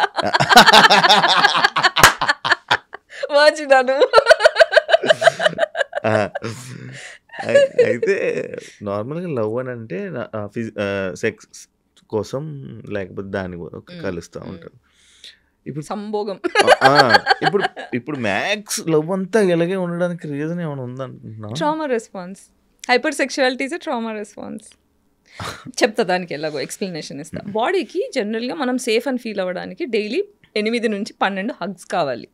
అది కూడా ఏంటి, నిమిషం పాటు కనీసం 20 సెకండ్లు మనం పట్టుకొని సెక్స్ ఉద్దేశం లేకుండా, ప్లటానిక్ అంటే నాకు సెక్స్ ఉద్దేశం లేదు, నువ్వు సేఫ్ అని ఫీలింగ్ ఇవ్వడానికి అమ్మనో నాన్ననో అక్కనో చెల్లినో ఉద్దేశం లేకుండా, ఆ ఉద్దేశం లేకుండా మనల్ని పట్టుకునే 8 నుంచి 12 హగ్స్ కావాలి. అప్పుడు మన బాడీ సేఫ్టీ అని ఫీల్ అవుతుంది. ఓకే, నువ్వు సేఫ్గా ఉన్నావు సొసైటీలో అని ఫీల్ అవుతుంది. మనము పాతకాలంలో చూస్తే మనకి జాయింట్ ఫ్యామిలీలు ఉండేవి. అమ్మ ఒళ్ళోనో తాతయ్య ఒళ్ళోనో అమ్మమ్మనో పట్టుకోవడమో ఇవన్నీ మనకి ఫిజికల్ టచెస్ దొరికేవి. కాబట్టి కొంచెం ప్రశాంతంగా ఉన్నారు. ఇప్పుడు ఏంటంటే పరిగెత్తు. ఇప్పుడు మనము రోబోట్లా పరిగెట్టే మనుషులం కాదు, చిల్లవడానికి పుట్టాం. ఇప్పుడు ప్రపంచంలో మనుషులు తప్ప ఏ జంతువులన్నా తీసుకోండి, అన్ని జంతువులు కూడా ఆకలి అయినప్పుడు వేటాడుతాయి, మిగతా టైంలో చిల్లవుతాయి. మనం మాత్రమే పరిగెడుతున్నాం. సో ఈ పరిగెత్తడం వల్ల ఏమవుతుందంటే మన లోపల అడ్రినల్ రష్, కార్టిజాల్, ఈ 2 నెగిటివ్ హార్మోన్స్ పెరుగుతాయి. పెరిగినప్పుడు ఏమవుతుంది, మన గుండె ఒక స్పీడ్లో కొట్టుకోవాల్సింది, అయ్యా నేనేం పని చేయట్లే, నేను డబ్బులు సంపాదించట్లే, నాకు ప్రేమ దొరకట్లే, ఇది మనకు తెలియకుండా సబ్ కాన్షియస్ బ్రెయిన్ బాడీ యాంగ్జైటీలోకి వెళ్ళిపోతుంది. యాంగ్జైటీలోకి వెళ్ళిపోయినప్పుడు బాడీ ఏం చేస్తుంది, నిన్ను ఫోర్స్ చేస్తుంది పాజిటివ్ హార్మోన్స్ కావాలి నాకు అని. పాజిటివ్ హార్మోన్స్ కావాలంటే ఆర్గాజం కాగానే ఏమవుతుంది, ఆహా అనిపిస్తుంది. So that is the dopamine hit. So నీకు చేసిన ప్రతిసారి you are feeling better and you are getting physical touch. Okay, ఆ ఫిజికల్ టచ్, ఓహో బాడీ ఏం డిసైడ్, సబ్ కాన్షియస్ బ్రెయిన్ ఏం డిసైడ్ అవుతుంది అంటే, ఓహో ఇలా నిన్ను హార్నీ చేసేసి నిన్ను కామం పెంచేస్తే నువ్వు ఒక మనిషిని దగ్గర తెచ్చుకుంటున్నావు, అప్పుడే నాకు టచ్ దొరుకుతుంది కాబట్టి నేను హార్నీ చేసేస్తా, నువ్వు సచ్చినట్టు దానికోసం అన్నా ఒక మనిషిని తెచ్చి ముట్టుకునేలా చేస్తావు అని బాడీ హైపర్ సెక్షువల్ అయిపోతుంది. ఇన్నున్నాయమ్మా. ఇది యాక్చువల్ మామూలుగా నాకు నా పర్సనల్ డౌట్, పెళ్లి చేసుకుంటా నేనా? యా చేసుకుంటా. అంటే కరెక్ట్ పర్సన్ దొరికితే ఫస్ట్ షూర్. ఎవరైనా ఏమైనా ప్రపోజల్ కానీ మాట్లాడే ప్రపోజల్స్ వస్తూనే ఉంటాయి, కానీ నేను సేఫ్గా, ఐ మీన్ ఎట్లా అంటే ఇమోషనల్లీ ఇంటెలిజెంట్ మనిషి కావాలి లైఫ్లో. ఇప్పుడు ఏమవుతుందంటే, ఇప్పుడు నన్ను టామ్ బాయ్ అంటారు, నన్ను మొగోడ్లాగా అంటారు, మ్యాస్క్యులిన్ అంటారు. లేదా ఇప్పుడు నాకు అమ్మాయి వచ్చినా అబ్బాయి వచ్చినా ఇప్పుడు నాకు ఎలాంటి మనిషి కావాలి అంటే, నేను పెద్ద మనిషి అంటే అందరి జీవితంలో అమ్మని అయిపోయా అని చెప్పా కదా, నాకు ఆ బాధ్యత అలసిపోయా. ఓకే, నేను చిన్న పిల్లని అవ్వగలుగుతా అనే ఒక కాన్ఫిడెన్స్ నాకు వచ్చినప్పుడు, అనే ప్రూఫ్ దొరికినప్పుడు ప్రాబబ్లీ ఐ కెన్ థింక్. మీరు సొసైటీ కోసం ఆలోచించి సొసైటీ కోసం మాట్లాడుతున్నారు అంతే కదా, మిమ్మల్ని సొసైటీ యాక్సెప్ట్ చేస్తుందని అనుకుంటున్నారు? సంబంధం లేదు. ఎందుకు? హీరోలు ఎప్పుడు సొసైటీ పీపుల్ ప్లీజర్లు కాదు హీరోలు. ఆ సొసైటీ నాకు లాభం వచ్చినా లేకున్నా నా వల్ల సొసైటీ బాగుపడుతుందని డిసైడ్ చేసుకునేటోడే ఫ్రీడమ్ ఫైటర్ అయ్యిండు. భగత్ సింగ్ అయినా ఎవరైనా సరే, ప్రాణం పోతుందని తెలుసు, రిస్క్ ఉందని తెలుసు, దీనివల్ల నన్ను గుర్తిస్తాడా గుర్తించరా అని పట్టించుకోరు. నా వల్ల బాగుపడుతుంది దేశం, నేను బలైనా సరే, నాకు కష్టం వచ్చినా సరే, నేను సఫర్ అయినా సరే, నేను చేసే పని వల్ల నలుగురు బాగుపడతారు అని అర్థం చేసుకున్నాడు హీరో అవుతాడు. ఈ సొసైటీలో మీ ఫ్యామిలీ కూడా, మీ ఫ్యామిలీ యాక్సెప్ట్ చేస్తుందా మిమ్మల్ని? సంబంధం లేదు నాకు, నన్ను ఎవరు యాక్సెప్ట్ చేయలేదు, నా సంబంధం నాకు లేదు. నన్ను నేను యాక్సెప్ట్ చేసుకున్నాను, అది నాకు ఇంపార్టెంట్. నా కుక్ యాక్సెప్ట్ చేసింది నాకు అది చాలు. సడన్గా మీరేంటి సందీప్ రెడ్డి మంగళ మాట్లాడతా? నేను ఎప్పుడు ఇట్లానే మాట్లాడాను నార్మల్గా, జస్ట్ కంపేర్. ఫేమస్ అయింది అందుకే కదా. బేసికలీ మీ యూట్యూబ్ ఛానల్ ఎలా రన్ అవుతుంది? బాగానే పోతుంది. అది ఒక పార్ట్ ఆఫ్ రెవెన్యూ కోసమేనా మీరు స్టార్ట్ చేసి? పార్ట్ ఆఫ్ రెవెన్యూ అంటే, ఇప్పుడు నేను ట్రీట్మెంట్ అంతా అయ్యి చలో నేను కొంచెం మెల్లిమెల్లిగా వర్క్ చేద్దాము అని స్టార్ట్ చేసి మొత్తం అన్ని ఛానల్స్ తిరిగా, టీవీ ఛానల్స్ తిరిగా, న్యూస్ ఛానల్స్ తిరిగా, యూట్యూబ్ ఛానల్స్ తిరిగా, మూవీ ఆఫీస్లో అందరినీ కాంటాక్ట్ అయ్యా. నాకు అర్థమైందంటే nobody wants to work with me, nobody wants to work with me. నా ఇంటర్వ్యూలు కావాలి, నా కంటెంట్ కావాలి, కానీ నాకు ఆదాయం ఇచ్చే ఇంట్రెస్ట్ ఎవరికి లేదు. ఇది నాకు అర్థమైపోయింది. సో నేనే గొడవాలి. సో సాగర్ అని నా ఫ్రెండ్ ఉన్నాడు, హైదరాబాద్ నైట్స్ అని ఒక సినిమా డైరెక్ట్ చేసిండు అన్నమాట 23లో, బెడ్డెడ్ అవ్వకముందు. సో అది ఇంకా రిలీజ్కి ఉంది, పోస్ట్ ప్రొడక్షన్లో ఉంది. ఆ సినిమా డైరెక్టర్ నాకు సినిమా బండికి డిఓపి అనమాట తను. సో తను ఫ్రెండ్ అయ్యాడు. నేను పడిపోయిన టైంలో నాకు క్రౌడ్ ఫండ్ క్యాంపెయిన్ రేజ్ చేయడము, నాకు రెగ్యులర్గా కొంత గొప్ప డబ్బులు. ఇప్పుడు నాకు సాగర్ కూడా one of the friend that helps me consistently. అంటే నా దగ్గర నుంచి నన్ను బాధ పెట్టకుండా, నన్ను ఎక్స్ప్లాయిట్ చేయకుండా, నన్ను అబ్యూజ్ చేయకుండా, ట్రూ హార్ట్తోని, ప్యూర్ ఫ్రెండ్షిప్తోని నాకు హెల్ప్ చేస్తున్న 2-3 మనుషుల్లో సాగర్ కూడా. సో సాగర్ ఏమన్నాడంటే, నువ్వు టెన్షన్ పడక గాయత్రి, మనకి ఇది ప్రాబ్లం, దీని సొల్యూషన్ ఉండకుండా ఉండదు, will do something, will start. నేను ప్రొడ్యూస్ చేస్తాను యూట్యూబ్ ఛానల్కి, నేను సపోర్ట్ చేస్తాను. కానీ బాల్కనీ చిత్రాలని తన ప్రొడక్షన్ హౌస్ ఉంది. సో తను కూర్చొని, నువ్వు ఏం చేస్తావు, నువ్వు యూట్యూబ్ కంటెంట్ చేసుకుంటూ వెళ్ళు, తను పోస్ట్ ప్రొడక్షన్ నేను చూసుకుంటా, రిలీజ్ నేను చూసుకుంటా, ఫైనాన్స్ ఎట్లా చేద్దాం. ఇప్పుడు నాకు రాదు పని, నువ్వు కొత్త, నేను కొత్త, నేను ఫిల్మ్ మేకర్ని, నాకు యూట్యూబ్తో సంబంధం లేదు, but will try doing something అని చెప్పి అలా స్టార్ట్ చేసాం. అంటే ఇప్పుడు యూట్యూబ్ ఎందుకు ఉంది అంటే, నా వాయిస్ ఇప్పుడు ఒక యాక్ట్రెస్ అన్న తర్వాత, ఒక పబ్లిక్ పర్సన్ అన్న తర్వాత, you should be alive in the media. So that is one reason. ప్రతిసారి వేరే యూట్యూబ్ ఛానల్స్కి వెళ్తే రాంగ్ టైటిల్స్ వేసి నా పేరంతా ఖరాబ్ చేసారు. నేను ఎంపవర్ చేద్దామని వస్తే నన్ను డిస్పవర్ చేసేసిండ్రు. సో వేరేళ్ళ దగ్గరికి వెళ్ళి నా పేరు పాడు చేసుకోవడం ఎందుకు, నా వాయిస్ నా ఫస్ట్ హ్యాండ్ వాయిసే వెళ్ళాలి, వేరేళ్ళ కంట్రోల్లోకి వెళ్ళకూడదు, నా ఇమేజ్ నా కంట్రోల్లో ఉండాలనే ఉద్దేశంతో నా యూట్యూబ్ ఛానల్ స్టార్ట్ చేసుకున్నా. దీనివల్ల ఇప్పుడు ఏంటి, ఇప్పుడు డెమో షూట్ ప్లాన్ చేస్తున్నా, సినిమా స్టోరీ ఒకటి పెట్టుకొని, మళ్ళీ సాగరే నా డెమో షూట్కి కూడా డబ్బులు పెడుతున్నాడు. సో ఇప్పుడు యాక్చువల్గా మొన్న షూట్ చేయాల్సింది, హీరో కోసం వెతుకుతున్నా. మీ డైరెక్షన్కి మీకు మంచి అవార్డ్స్ వచ్చాయని విన్నా, మీకు ఆ టాలెంట్ కూడా ఉంది కదా? ఉంది, టాలెంట్ ఒకటి సరిపోతుందా? చాలా మందికి తెలుసు లేదు కదా మీ డైరెక్షన్, మీ అవార్డ్స్కి, మీ అవార్డ్స్ చిన్న గురించి. చిన్న చేసా, సినిమాలు చేయలేదు కదా, సినిమా చేస్తే ఆ చిన్న వాటికి అన్ని వచ్చాయంటే పెద్ద చేస్తే ఎలా వస్తుందో మీ థాట్ ప్రాసెస్కి, మీకు దానికి. అంటే ఎలాంటి హీరో కావాలి? ఇది ఒక లవ్ స్టోరీ చేస్తున్నా. ఈ లవ్ స్టోరీలో 40-year-old ఫీమేల్, 30-year-old మేల్. నేను పనికిరానా?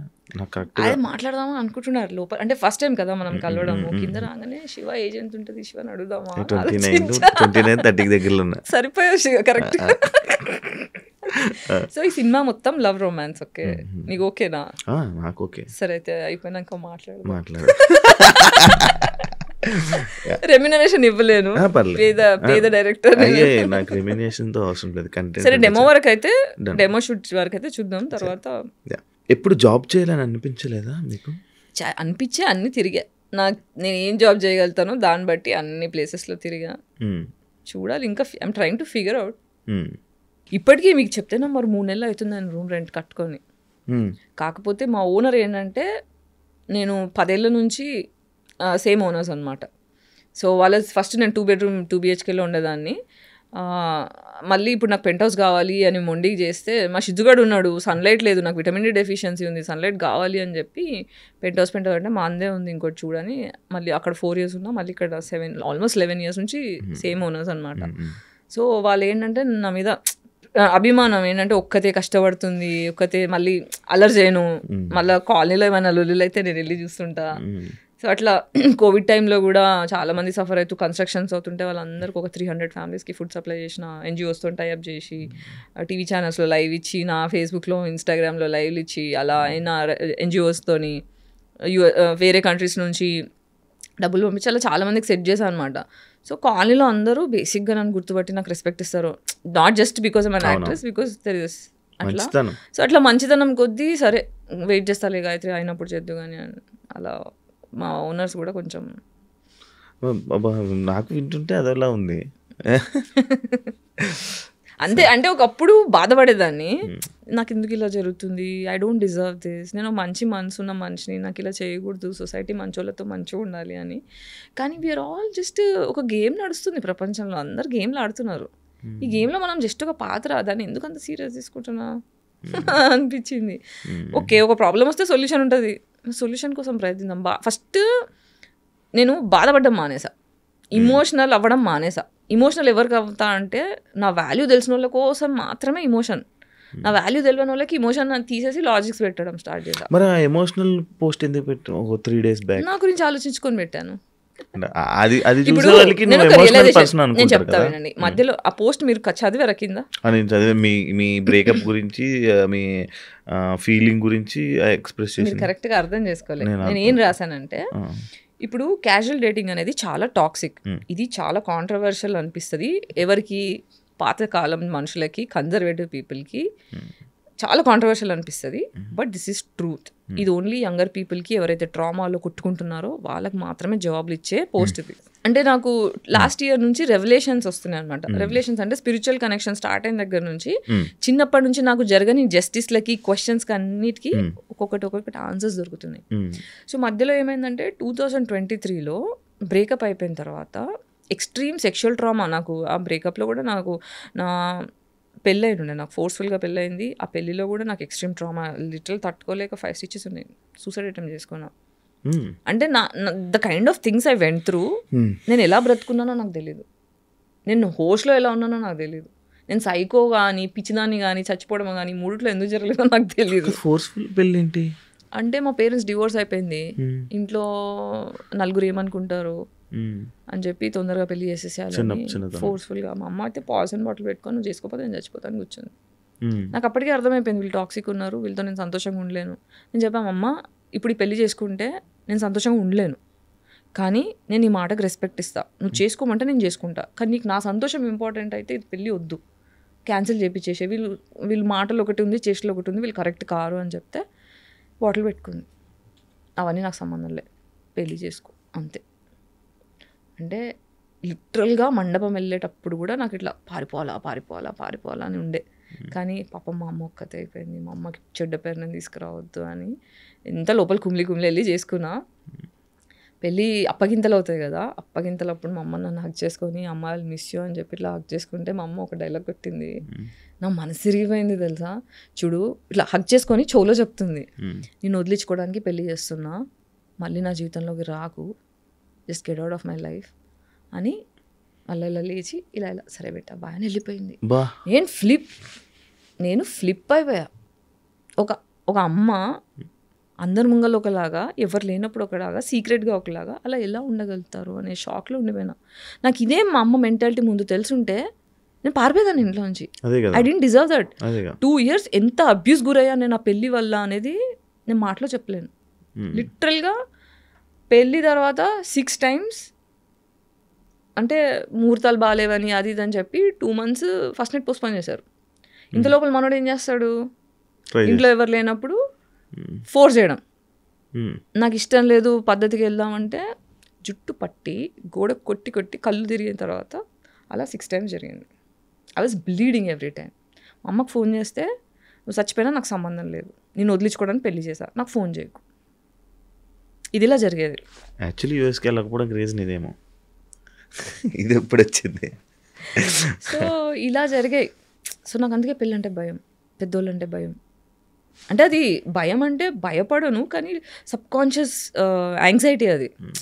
అందుకే పెళ్ళి జోలికి వెళ్ళాలంటే. కానీ ఇప్పుడు మీరు ఇందాక నేను అడిగినప్పుడు పెళ్లి చేసుకుంటా ఇష్టం అని అన్నారు, కానీ మిమ్మల్ని మళ్ళీ మంచిగా చూసుకునే పర్సన్, ఆ టైము, అలాంటి వ్యక్తి మీ లైఫ్లోకి వస్తారని మీరు అనుకుంటున్నారా? అంటే వస్తే మంచిది, లేకపోతే ఇట్స్ ఓకే, ఇలానే గడిపేస్తాం. మనము జీవితంలోకి ఒంటరిగానే వస్తాం, ఒంటరిగానే పోతాం, మధ్యలో ఈ డ్రామా అంతా. సో ఒక్కసారి when you make peace with your self, మనకు సెల్ఫ్ వర్త్ తెలిసి గాడ్ వచ్చేసింది అనుకోండి, నా బాధ వినడానికి ఒక వాయిస్ ఉంది నా లోపల, I'm hearing myself, God is listening to me, I'm being guided. నన్ను గైడ్ చేస్తున్న ఒక సూపర్ పవర్ నా లోపల ఉంది, God is there for me. So I'm fine. అంతే, నేను దేవుడు, నువ్వు దేవుడు, అంటే మనం అందరం దేవుళ్ళమే, జస్ట్ వీ డోంట్ రియలైజ్ అంతే. చిన్నప్పుడు కూడా చిన్నపిల్లలు దేవుడితో సమానం అని అప్పుడే అంటారు కదా, ఎందుకంటే పొల్యూట్ అవ్వలేదు కాబట్టి. మనం పొల్యూట్ అవ్వడం వల్ల మనం దేవుళ్ళని మర్చిపోతాం. అంటే మరి గుళ్ళకి వెళ్ళడం అవన్నీ జరుగుతుంటున్నాయి కదా. ఇంతకుముందు వెళ్ళేదాన్ని కాదు, కానీ ఇప్పుడు వెళ్తున్నాం. గుడికి వెళ్తున్నా, గుడిలో వెళ్ళి మెడిటేషన్ చేసుకుంటా, ఎనర్జీస్ అబ్జర్వ్ చేసుకుంటా. యాక్చువల్లీ మీకు ఇలాంటి సిచ్యువేషన్ జరిగింది, మీ ఎలాంటి వాతావరణంలో పెరిగారు, అన్నీ జరిగాయి కదా. అంటే పెళ్ళి చేసుకోవాలి, ఒక పిల్లలు, ఆ పిల్లల్ని మంచి చూసుకోవాలి, వాళ్ళకన్నీ నేర్పించాలి, ఇలా జరగాలి అలా జరగాలి. మన జనరేషన్, మన వారసులు, మన వారతత్వం అది పెంచి కొంచెం మంచిగా నేర్పించి మంచిగా సొసైటీలో ఉండాలనే ఆలోచన అలాంటివి ఉన్నాయా? చేస్తున్నాను కదా ఆల్రెడీ పేరెంటింగ్ సొసైటీకి. ఇప్పుడు నేను ఒకటి చెప్తా, కుటుంబం ఉంది అంటే అమ్మ నాన్న పెళ్ళాం పిల్లలు. మీ కుటుంబం సైజ్ ఎంత అంటే వాళ్ళే. నా కుటుంబం లేదు, నా కుటుంబం సైజ్ నా దేశం. అర్థమైందా? నా కుటుంబం నేను అలా చూస్తున్నా. సో ఇప్పుడు తల్లి తండ్రి పిల్లలు నన్ను ప్రేమిస్తున్నారా లేదా అని చూడరు, వాళ్ళ బాగోగులు చూస్తారు. నా పిల్లలు నాకు ఏం చేస్తారు అని చూస్తే వాళ్ళది ప్రేమ కాదు. అన్కండిషనల్గా ఎప్పుడైతే పిల్లల్ని ప్రేమిస్తారో అది రియల్ ప్రేమ ఫ్రమ్ తల్లిదండ్రి. అదే చేస్తున్నాను నేను సొసైటీతో. సొసైటీలో ఏజ్కి సంబంధం లేకుండా నేను అందరినీ పిల్లల్లా కన్సిడర్ చేస్తున్నాను కాబట్టి ఎడ్యుకేట్ చేయాలి, అందరు బాగోగులు చూసుకోవాలి, అందరు సంతోషంగా ఉండాలని వీడియోలు చేస్తున్నాను. అవును, మీరు మంచిగా చేస్తున్నారు, బట్ ఆ సొసైటీ మిమ్మల్ని యాక్సెప్ట్ చేయట్లేదు కదా. జవాబు దొరకాల్సిన వాళ్ళకి దొరికేస్తున్నాయి. మీరు కామెంట్ సెక్షన్లో చూడండి, 10 మంది తిడతారేమో, 50 మంది thank you for doing this, it is helping me. Comments పట్టించుకుంటారా? అన్నీ చూస్తా, పట్టించుకోవాల్సినవి పట్టించుకుంటా. ఇప్పుడు రోడ్డు మీద వెళ్తుంటా, మురిగే కుక్కలు ఉంటాయి, మురిగే కుక్కలు పట్టించుకోను. ఏదైనా కుక్క క్యూట్గా వచ్చి నాతో ఆడుకుంది అనుకో, వెళ్ళి ఆడుకుంటా, నేను కుక్క పిల్లని అయిపోతా. యాక్చువల్లీ నాకు ఇంకొక డౌట్ ఉండే, మీ గురించి తెలుసుకున్నప్పుడు నాకు ఇంకోటి వచ్చింది. మీకు మ్యూజిక్ అంటే బాగా ఇష్టం అని. ఆ మ్యూజిక్కి సంబంధించిన ఒక పర్సన్తో రిలేషన్లో ఉండేవాళ్ళని. అవునా? అది ఎందుకు అయ్యింది? అది మీ ఇష్టంతోనే మీ దీంతోనే వెళ్ళారు కదా, మరి అది ఎందుకు బ్రేకప్ అయ్యింది? అదే దీన్ని చాలా టాక్సిక్ ఉండేది. బాగానే కనుక్కున్నానా? దీన్ని కార్మిక్ రిలేషన్షిప్ అని చెప్తా. ఎప్పుడైతే ఒక సోల్ ఎక్స్ట్రీమ్ ట్రామా నుంచి వచ్చి ప్రేమ అనే డెఫినేషన్ అర్థం కాక కొట్టుకుంటుంటాం చూడండి. ఈ కార్మిక్ రిలేషన్షిప్ ఏంటంటే కథార్సిస్ అనేది ఒక ఫినామినా ఉంటుంది మనకి. మీకు ఐడియా ఉందా? స్పిరిచువాలిటీ తెలిస్తే కొంచెం, లేదా హిందూయిజం కరెక్ట్ క్లారిటీ ఉంటే ఇప్పుడు మనుషులను అర్థం చేసుకోవడం స్టార్ట్ చేస్తున్నాను. కథార్సిస్ అనే ఫేజ్లో కార్మిక్ అనేది ఫైనల్ ఫేజ్ అనమాట. అంటే మనకి ఇల్యూజన్స్, అంటే నా మొగుడు, నా ఫ్యామిలీ, నా కోరికలు, నన్ను ఇట్లా చూసుకోవాలి, నన్ను బాగా చూసుకోవాలి, ఇవన్నీ డెల్యూషన్స్లో ఉంటాం. కానీ రియాలిటీలో నేను చూస్ చేసుకున్న మనిషి అంటే మనకి బేసిక్గా నా కోసం నేను నిలబడలేదు ఎప్పుడు. సో నా కోసం నేను నిలబడాలి అంటే ఇచ్చి కొట్టాలి. ఒకటి కొట్టాలంటే ఫిజికల్గా కాదు, మెంటల్గా. Self respect. దెబ్బ తగిలితే జ్ఞానం వస్తుంది అంటారు కదా, ఆ జ్ఞానం రావడానికి తగిలిన దెబ్బది. సో చాలా ట్రామటైజ్ అయిపోయా, చాలా డిప్రెషన్లోకి వెళ్ళిపోయా, ఆరోగ్యం మొత్తం గుడిసిపోయింది. ఆయన కూడా ఇబ్బంది పెట్టారు అఫ్ కోర్స్. కానీ ఇప్పుడు నేను ఏం చెప్తున్నానంటే, నన్ను ఇబ్బంది పెట్టిన వాళ్ళందరూ కూడా వాళ్ళు ఇబ్బంది పెట్టాలని పెట్టరు. వాళ్ళు ప్రేమలో పెరగాక ట్రామాలో పెరిగి వాళ్ళు ప్రేమ అనుకుంటూ ట్రామానే ఇచ్చారు. So I forgive them because వాళ్ళు సంతోషంగా లేకపోవడం వల్ల ఇవన్నీ జరుగుతున్నాయి. పేట్రియార్కి పితృస్వామ్య వ్యవస్థ మొగోడిని ఎలా కుడిపించిందంటే ఇలా రాక్షసుడిని, జంతువుని తయారు చేసి కుడిపించింది. సో ప్రేమ, అమ్మ ప్రేమ సరిగ్గా అర్థం చేసుకొని మొగోడు చేసే పనులు ఇవి. వచ్చే అమ్మాయిని హింస పెడతాడు. సో మదర్ ఉండి ఎప్పుడైతే హీల్ చేసుకుంటారో అబ్బాయిలు, అప్పుడే అమ్మాయిలను సరిగ్గా ప్రేమించగలుగుతారు. అమ్మాయిలు ఎప్పుడైతే ఫాదర్ ఉండి హీల్ చేసుకుంటారో అప్పుడే కరెక్ట్ మొగోడిని ప్రేమించగలుగుతారు, కరెక్ట్గా ప్రేమించగలుగుతారు. నాకు గాయత్రి గ్రూప్తో మాటలన్నీ బాగా నచ్చుతున్నాయి, అన్నీ బాగున్నాయి, జనాలకు కూడా మంచిగా అనిపిస్తుంది. కానీ బూతులు లేకుండా ఎందుకో మన బేసిక్గా మన వాళ్ళు బూతులు అంటే యాక్సెప్ట్ చేయరు, బోల్డ్నెస్ యాక్సెప్ట్ చేయరు. అది ఎందుకో తెలీదు, నాకు తెలియదు. మీకేమైనా తెలుసా? ఐడియా ఉందా? అంటే పద్ధతి, పవిత్రత అని అది యూఎస్పీ పెడతారు కదా. ఇప్పుడు మనకి ఏంటి, అందరూ తెల్ల బట్టలు వేసుకొని నీట్గా ఐరన్ చేసుకొని బట్టలు వేసుకోవాలని కోరుకుంటారు. ఇప్పుడు బురదలో పడాలనుకోడు. కానీ బురదలో పడకుండా ఉంటామా జీవితంలో? ఏదో ఒకసారి పడుతూ ఉంటాం కదా. అది పడకపోయినా కారీలు. ఎగ్జాక్ట్లీ. అలా బురదలో పడ్డప్పుడు ఏమైందంటే కోపం వస్తుంది. సో అలా సర్వైవల్ మోడ్లో ఉన్న మనుషులు ఎప్పుడు బూతులు డిఫెన్స్గా వాడతారు. ఇది ఏంటంటే నేను ఒక్కదాన్నే మాట్లాడుతున్నాను, బూతులు చాలా మంది మాట్లాడుతారు. మహేష్ బాబు సినిమాలో అన్న మాటలు ఉన్నాయి. మన రామ్ చరణ్ తేజ్ది పెద్ద సినిమా ఉండే చూడండి, దాన్ని రామ్ చరణ్ రంగస్థలంలో బూతు వాడలేదు. నాకు రాలేదేంటి సడన్ గా?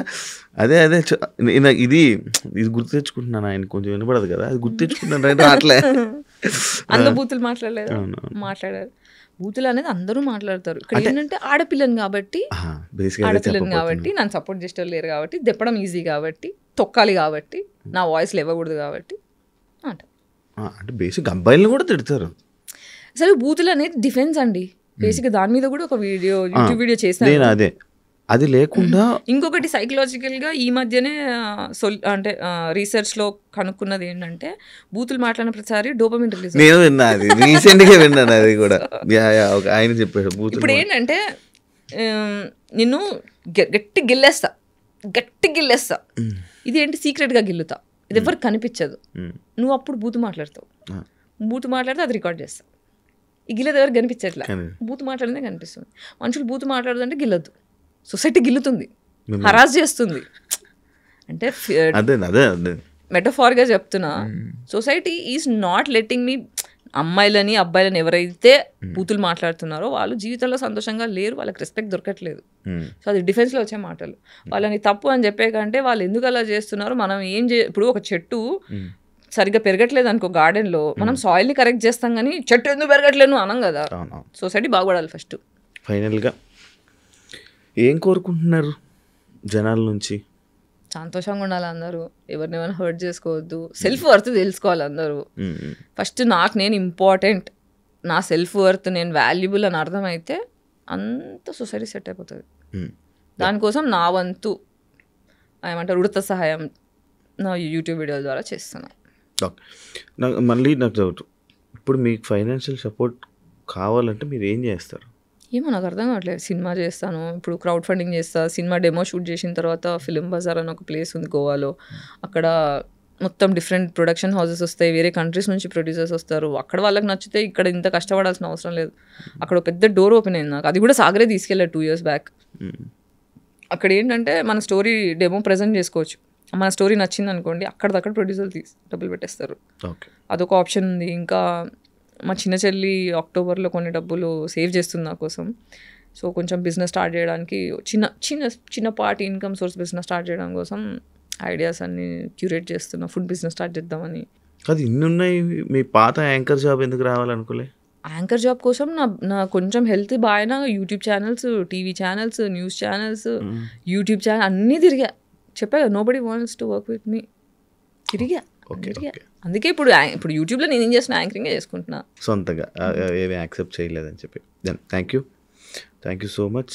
నాకు మంచి పాడ్కాస్ట్ ఇచ్చి నాకు కొన్ని చాలా తెలియని విషయాలను చాలా తెలిసేలా చేసినందుకు. అండ్ నేను ఇంకో చాలా మిస్ అయ్యానని అనిపిస్తుంది. తప్పకుండా నేను మళ్ళీ ఇంకొకసారి మీతో ఇంకో పాడ్కాస్ట్ పెట్టాలని నేను కోరుకుంటున్నాను. అండ్ అదే కాకుండా మీరు మీ లైఫ్లో మంచి సక్సెస్ అవ్వాలని, అంటే మీ మాటలు విన్నప్పుడు మంచిగా ఉన్నారు కదా, మంచి జరగాలి అది కోరుకుంటూ, మీ కష్టాలన్నీ తీరిపోవాలని, మంచి ఆఫర్స్లో ఇంకా సక్సెస్ అవ్వాలని, ఇంకా పైకి వెళ్ళాలని మనస్ఫూర్తిగా కోరుకుంటున్నాను. Wish you all the best. Thank you so much. అందరూ హ్యాపీగా ఉండాలి. సర్వే జన సుఖినో భవంతు. ఇదైతే నేను ఇలా ఈ మాట ఎక్కువ అనడం స్టార్ట్ చేశా. I'm manifesting peace for everybody in our country. అంటే ప్రపంచంలో ఉన్న అందరూ ప్రశాంతంగా ఉండాలని. నేను రీసెంట్గా ఒక పాడ్కాస్ట్ చేసా, విష్ణుప్రియ భీమినేని. తను కూడా నేను వైబ్రేషన్స్ తీసుకుంటున్నా, తను అలాగే మాట్లాడింది నా ఇంటర్వ్యూ. తన్ని చూసే దాని తర్వాత మీరేనా సేమ్. నేను అదంతా పోవడానికి, నా నెగిటివిటీ పోవడానికి నాకు ఆ వైబ్రేషన్స్ తీసుకుంటా అలా అయింది. థ్యాంక్ యూ, ఆల్రెడీ చెప్పేశాను కాబట్టి. చూసారు కదా ఇంటర్వ్యూ. ఇంకో గెస్ట్తో మళ్ళీ మీ ముందు కలుస్తాను. అంతవరకు